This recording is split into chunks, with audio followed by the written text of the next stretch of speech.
So, this all gets tied back into me wanting to make people cry because traditional werewolves, of course, only change in the full moon. It gets dark, they start slobbering, they start smelling. Sorry, and being gone for a night's not really enough to miss someone, and I really wanted readers to miss Sam and feel the terror of losing himself. I mean, if you only lose yourself for one night, I mean, hell, you can do that with a pint. That's a beer. You don't know about that because you're too small. Anyway, so I started thinking of things that could be longer cycles that were natural and made sense and were logical. And so first it was really gross, and I was like, what goes around menstrual cycles? That would be sexy. And then, and so it seemed really obvious later because I was like cooking all the while I was thinking of this idea. Before I could start writing, I had to know what made them change. And so I'd be walking around cooking, talking about this in the kitchen all the time. I was talking on the phone to my critique partners, to my sisters. And every single time my husband would come through, he'd be like, the year. And I'd go back and I'm like, the year. And then finally I'm on the phone, I'm like, I've got it, the year. And he's just like, whatever. So yeah, I just wanted a longer natural cycle so that it would be more heartbreaking when they had to lose themselves for half of the year instead of half of the night. Another question? Yes? Why make Grace's parents so irresponsible as to lock her in the car on a really hot day? Grace's parents is a matter of great debate. I just answered this question, as a matter of fact, about Grace's parents. Okay, so it's a bunch of different reasons why I write parents the way I do in young adult. First of all, because the narrators are young adults, and so therefore, because it's close first person, you see everything through their eyes. As a teen, I don't know about you guys, but I had a very distorted view of what my parents actually were like. Secondly, because since they are young adults, since it's young adult fiction, they need to be the ones who solve the problem. So their parents can't be too helpful, or you can kill them if they're too fine to be helpful, and that way it leaves the teens free to do their own problems. Third of all, I'm obsessed with the idea that we are products of our childhood. Either we become our parents, or we run screaming away from them, or we're a strange mix of the two. And so I knew that I wanted Grace to be super independent, and I wanted Sam to be super not independent.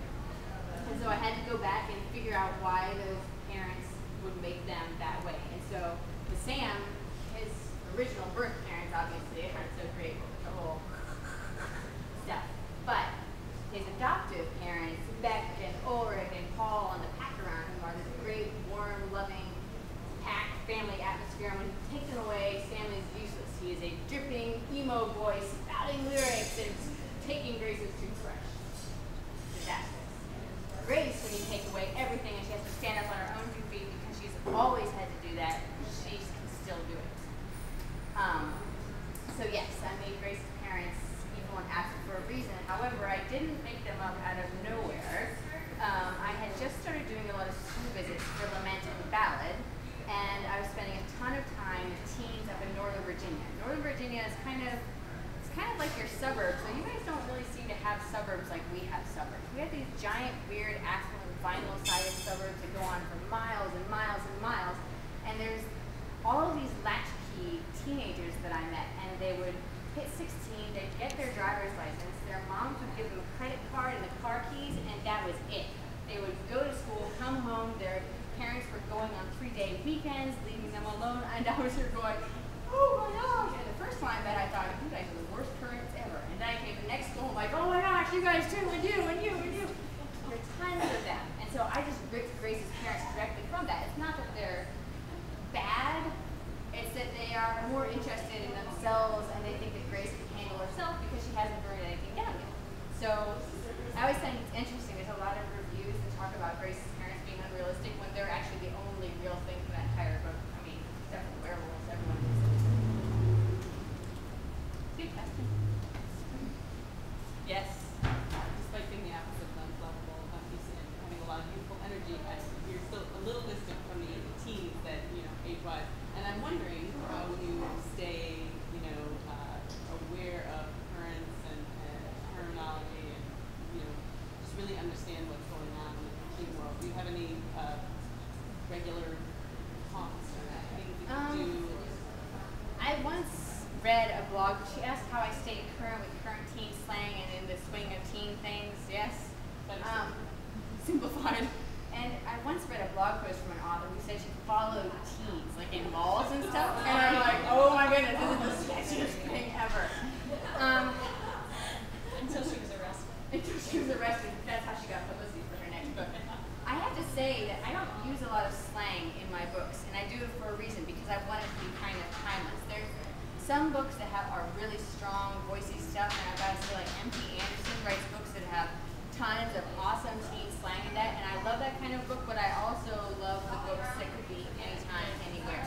And so that's how I think I legitimize the fact that even though I'm 10 years beyond being a teenager, I can still remember what it's like to be a teenager, even if I still don't know how to go, oh my god, in the proper little emoticon things, though I am pretty good at that.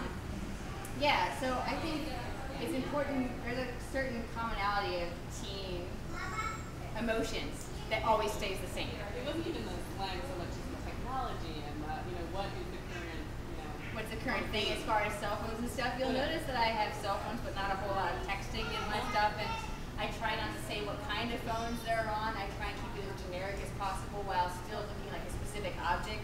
So I assume that in 20 years we'll still have cell phones instead of chips implanted in our brains, but I'm not going to say what size the cell phone is because who knows, they could be the size of potato chips by next year. Anyway, so yeah, I try and stay away from specifics while still looking very vaguely right. But it would be a strange world, I think, that if I wrote a book that had no cell phones in it, even though it's very tempting, it would make it a lot easier to lose character statements. Question? I think you have 2 more questions. All right, I have 2 more questions in me that I can answer. Do I have to invent them myself, or does anyone have them? Well, I guess I can just call out your phone.